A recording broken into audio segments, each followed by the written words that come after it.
for the week 5. Yay. And this week we read about lesbianism.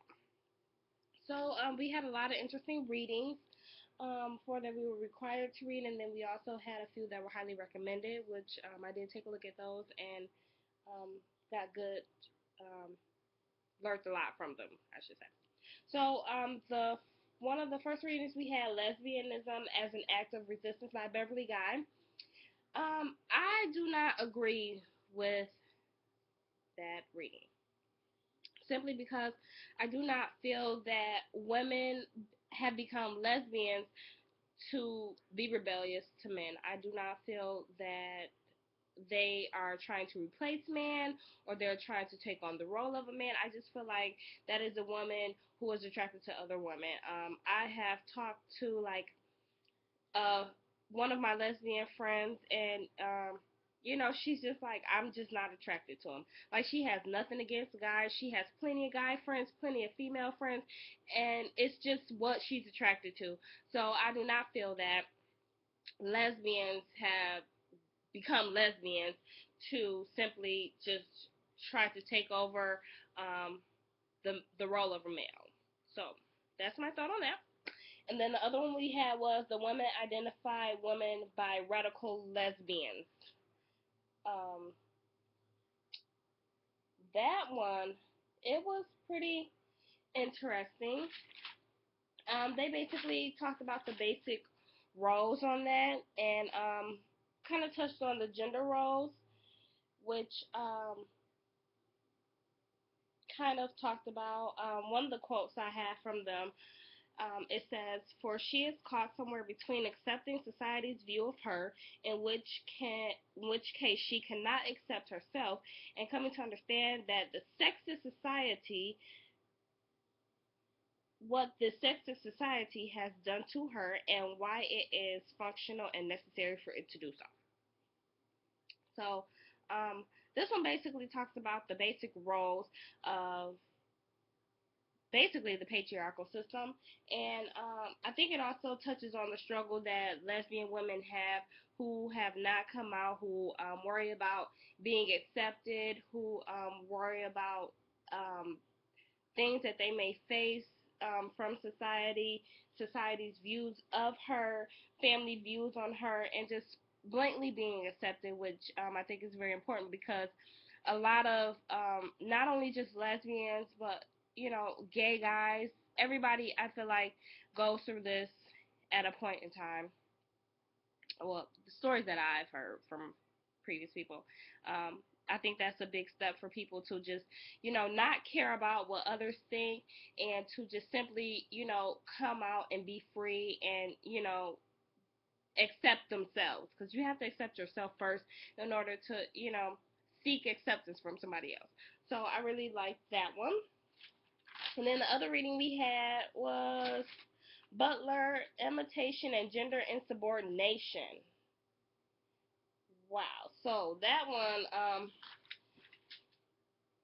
basically, one of the quotes I got from that is, "It is not possible to maintain and pursue heterosexual identifications and aims within heterosexuality practice, and homosexual identification and aims with heterosexual practice."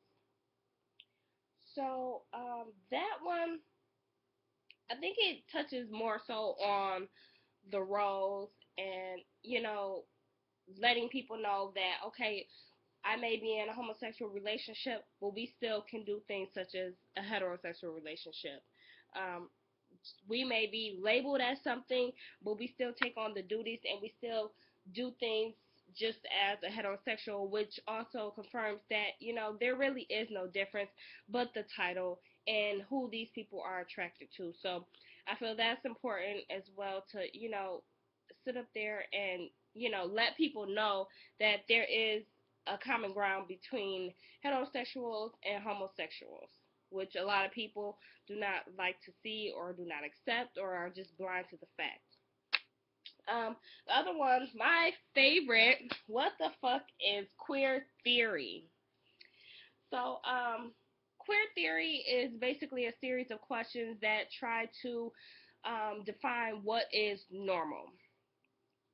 They touched on plenty of issues as far as, gender roles and the political system, which enlightened me a little bit because I wasn't, necessarily sure on the political system, and how they talked about how heterosexuality has now become a political regime. So that was interesting to me, and it really just, to me, after reading that, I came to the conclusion that there is no such thing as being normal. Um, what is supposedly normal is made up by this patriarchal society, which is by man who, feel that the world should run like this, society should be like this, and which really mainly was set up to benefit man, in my opinion. So that's that one. I also checked out the other highly recommended readings, which were really good too. Um, there was a short article. I think it was, oh, When You Meet a Lesbian. I like that one. I think that's very straight to the point, blunt, and everything. And I think I find myself doing it a lot of times. It's like I'd be like, oh God, I hope she don't try to hit on me, or I hope she don't think I'm this way. And it really just helps you and ensures you to just be yourself. Basically, don't assume anything from that other female because she's a lesbian, and she probably won't assume anything from you. Like, you guys are both females. She's just attracted to women, and you may or may not be. So I really like that one, and that was the other reading that I really liked, which I also touched in my annotated bibliography. So about my annotated bibliography, I was super nervous about it because I don't think that I got a whole bunch of feedback like I wanted. You know, I've been emailing, so hopefully Anna or Steven gets back to me soon. So yeah, that kind of actually went along with what we talked about this week as far as lesbianism and what is normal. So I think I did okay with it. I'm pretty confident. Readings helped out a whole lot, and I am kind of excited and nervous at the same time to see what the outcome is. Um, for my hangout, we're still trying to get that together. I've done my portion. I'm just waiting to hear back from Anna or Steven to get a little bit of feedback and clarification on things. So hopefully I hear back from one of you guys soon. Practice project. Okay. So I have decided not to get a pedicure, and this is what I don't know if you guys can see. Like, can you can you see my toes? Wait, can you look at that? Like, it's all like crusty. The nail polish is slipping. Okay, I'm sorry, I can't hold my leg up that long. But my nail polish is going down far. I need to get, dead skin out the way. And I mean, it's not as bad as I thought it would be, but it's something I'm definitely not used to. So still holding on and working with that.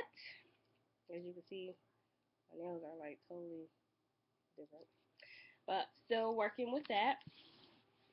Um, Interesting fact this week. So Sunday is Father's Day, and my dad decided he wants this $1 million cologne is what he told me. Dad, who is it by? I don't know, just $1 million. I go in the store, ask for $1 million cologne, and she's like, "Oh, it's called 1 million." So of course they're like different sizes. I go to Macy's, and of course Macy's is expensive as God knows what. So I ended up paying like $82 for one thing of cologne, and I just bought my dad cologne for like Christmas. I'm sure he hasn't used nearly half or a quarter of it. So I just bought him what he wanted. But in the meantime, I did get a big duffel bag that came with it for purchasing it. So we both are winning in this situation, especially since I'm about to go out of town. Nice little carry on, I tell you that. So I was super excited about that. Okay, guys, that is basically it for this week. Um, yeah, so you guys, as always, have a safe and fun weekend. Tell you guys, fathers, happy Father's Day. Treat your fathers right. Have fun with the fam. Bye, guys.